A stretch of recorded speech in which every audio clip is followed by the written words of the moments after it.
తండ్రి కొడుకులు అత్త కోడన్లు తాత నాయనమ్మలు మన్మన్లు మన్వరాన్లు అందరు కూర్చొని టీవీ చూస్తున్నట్టున్నారు కదా. ఇదే మంచి టైం మీకు ఒక ముచ్చట చెప్తందుకు. మీరు ఇలా మీ ముసలోళ్ళని ఎట్లా చూస్తే రేపు మీరు ముసలోళ్ళు అయినాక మీ పిల్లలు మిమ్మల్ని అట్లనే చూస్తారు. పెద్దలు ఏం చేస్తే పిల్లలు కూడా అదే ఫాలో అవుతారు మరి. కాబట్టి ఇప్పుడు చూపించే వార్తలు చేసినట్టు చేయకుర్రి. పాపం 90 ఏండ్ల అమ్మమ్మను బయట బాల్కనీలో ఎట్లా వండబెట్టినరో చూడుండ్రి. ఈ వీడియో తీసే ముంగట అసలు బట్టలే లేకుండానట ఎర్రటెండల ఎంత గోసెల పోసిందో. అమ్మమ్మ పేరు రాధమ్మ, ఊరు మంచిర్యాల.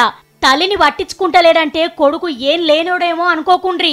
సర్కారీ బడిలా పాత హెడ్ మాస్టర్. అప్పట్ల జీతం ఇప్పుడు ఫింక్షన్ బాగానే వస్తానై. కాని శాతగాకుంటైన అమ్మకు సేవ చేయలేక బయట బాల్కనీలో ఉంచిండట.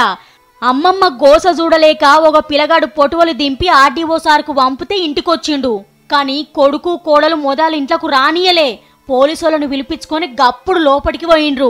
ముసలమ్మకు బట్టలు కట్టించి దవాఖానకు తీసుకుపోయిండ్రు. పానం బాగైనాక ముసలోళ్ళ హాస్టల్లో షెరీక చేస్తామన్నారు.